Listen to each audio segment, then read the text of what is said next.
Hey, today we're talking with Kevin a bit about how we can connect with people. So there you go, Kevin. You have the word. Okay. So just to introduce myself, I work with a church in Thunder Bay, and I work with a youth group. And so you might know me from Thunder Bay, or you might not. We have a small youth group. So yeah. So Letitia asked me three questions. So what were the questions again, Letitia? Do you remember them? The question, sure. The questions are, how do you connect with people? What is your heart behind connecting with people? And how do you see God, or how do you experience God through connecting with others? Cool. Um, Actually, it's kind of funny you asked me these questions. I'm not sure if it was intentional, but I actually I have a company that it's all about connections, and it's not a religious based company. We build tools for this for first responders, but I won't mention the name of it. But you can always connect with me, and if you have questions about that. But I'm going to be speaking about. I'll answer the questions from the perspective of a Christian, because I'm a Christian, or I claim to be a Christian, and I work with a church in Thunder Bay, working with the youth. So it might be not applicable to everybody if you're not a Christian, but if you are or not, you can feel free to question me, because I'm not an expert. I'm not a pastor. I have no education on that side. I'm not a counselor or about connecting, and this would just be my gut reaction to your questions, and from a personal side, and including my faith. So, but I usually work on Zoom all the time, so I'm going to actually do it the normal way I do it. I usually share my screen, and I think when I write things out. So Letitia, you can ask me questions along it, because I'm a bit scattered, uh, Bit?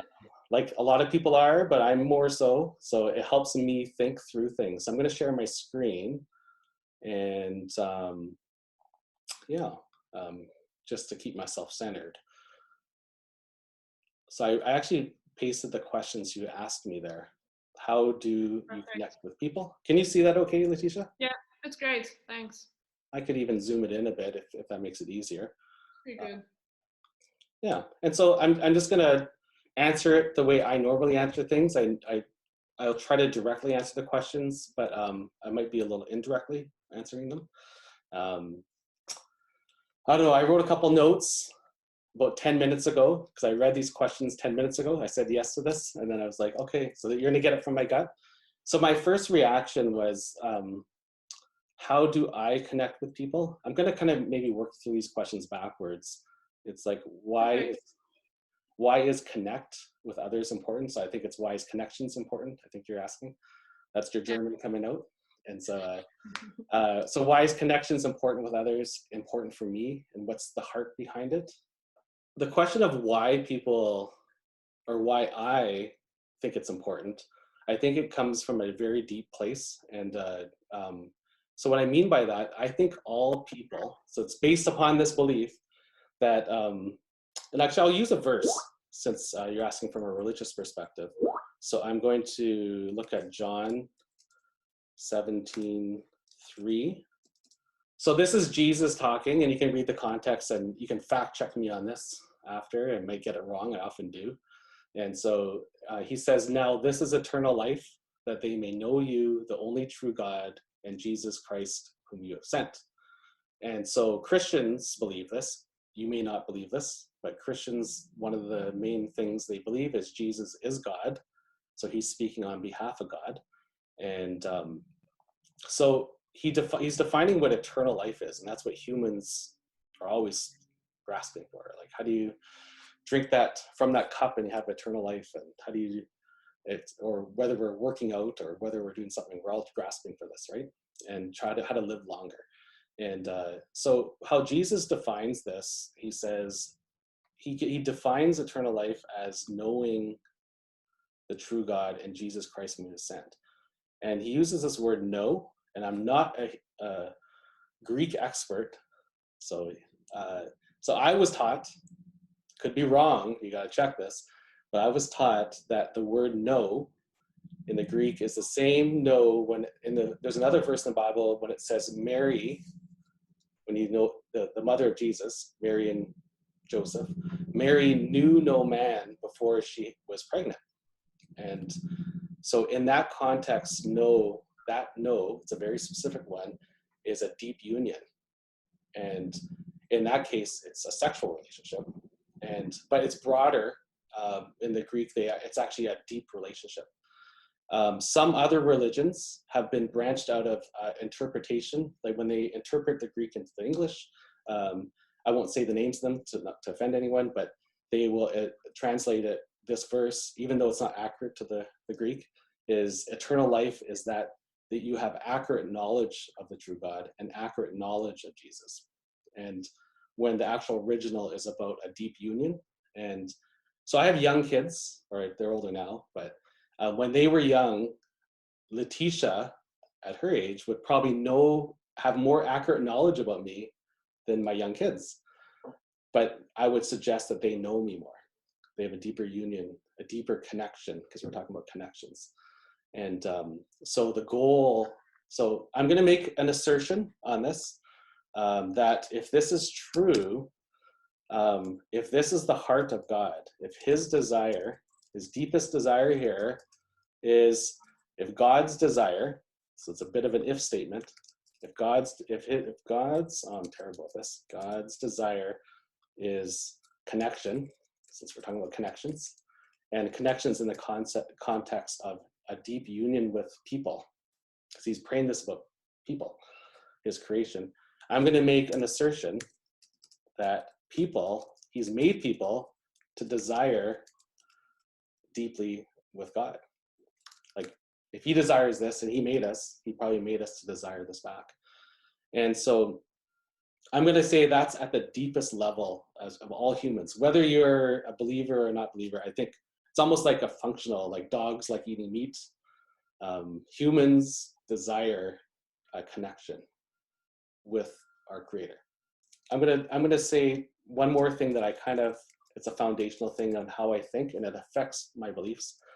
So I'm gonna write out something. So God, and I'm gonna write timeless. Actually, I'm gonna put this in the category of relationships, because relationships are where we find connection. And so we have God, and we're going to have timeless relationships. And then we're going to have cultural relationships. And so I'm going to write, because we understand, I'm going to write a few relationships so you know kind of my train of thought. So I'm going to put timeless ones are father, son, mother, and you can think of other ones. But things that in every culture, they're timeless. Like these things, just as humans we have. And I think people find connection with those people that gives us that sense, that fills that desire that we have to connect. And it seems like in the scriptures, and you guys can do your own studies on this, that God will say things like, if you say you hate your brother and you love God, you're a liar. Like he'll give really hard statements like that. And he'll say things like, if you give a glass of water to someone who's poor, you're giving it to him. And so the way I find I connect, because your question was, how do I connect? I find my connection with God through how my relationships are with people. And so I'll jump into cultural ones, and then I'm building this as a little framework, and then because it's how I think. And so ones would be like boss, coworker, student. These are things that change depending on the culture you're in. But these timeless ones kind of unchanging. They've just always been around. And so there's so many scriptures that when I'm reading that, like the Father, Son, Mother, God claims to be our Father. He claims to be our nurturer. I can't spell. Glad there's spell check. He claims to be our friend, our brother. There was a time where I had no relationship here, but I actually had good relationships here. I didn't know where it was coming from. Why does this feel good as a human to have a great relationship with my father or my mom and different things? And so when things are going well, I feel that sense of connection. I feel good. I'm healthy as a human. But when things start to go bad, when you start to have tension here, and it's sometimes your fault and sometimes not your fault, you start seeing scriptures that he will be a father to the fatherless. And so when you have those broken relationships there, that he will fill the gaps. And so I don't feel right now as desperate as I did back then, that it's almost like if your dependency is on money, when the economy is going down, you're scared. But if God is your security, then you kind of go, oh, I could live in a cardboard box because God's still there. He's my security. And so in relationships with connections, kind of the same thing, that I want to be passionate about my relationship on earth, just like I was just saying before, because that's where I meet God. But when things start to break down, and I don't think it's my fault, as long as I'm forgiving and doing what I'm doing, if say, for example, you don't have a father, or your father's a terrible father, that God fills those gaps, you don't feel as desperate. You say, oh, then you start to find God, and he directly feeds you through that, either through other people or directly from himself. So it's a real backup.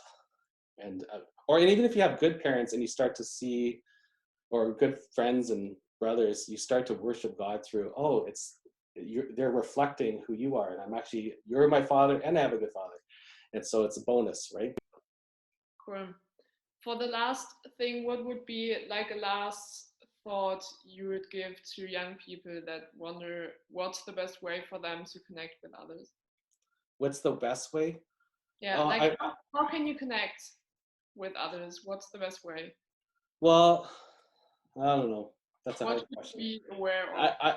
I'm not a do this and everything's going to work out, or do that and everything's going to work out. It's going to be tough. People suck generally, but they're awesome too. So the same people that you're going to meet God with and find that connection with also suck too, a lot of the time. And so my only advice would be going out into the real world and actually building close relationships. The closer you are, the more hurt you can get. It would just reiterate what I have been saying. If you have that basis, if you have that foundation, actually the more you get hurt, the more you go deeper with God. And so then you're able to invest more into people. And so I would say, if you don't have that foundation, it's hard to get out there. And because just saying to someone, go and connect with people, you should be meeting with people more. Some people, that's sending them to a chasm, like, because if they're not willing to forgive, and they're not willing to take criticism, and those things, or those are even leaves of a deeper root, like the root of having, this is where your identity comes from. And so you have to find that. You actually, back to, I don't have some religions are whole based upon accurate knowledge. Like even this could be considered like, hey, that's accurate knowledge. Like, it's God's desire is connecting with you. And so it's about being vulnerable with God and just saying, I'm going to connect with you. I'm willing to. And as you build that full openness to God, he fills all those gaps, and you're able, then I would say, go out, connect. Yeah. Like, and so I don't know. It's very personal. That's the thing. It has to be really personal. So there's not a overarching do this or do that. Yeah. It's great. Thank you very much. No problem. It's super, super cool. Thanks for your time. Okay. Thanks.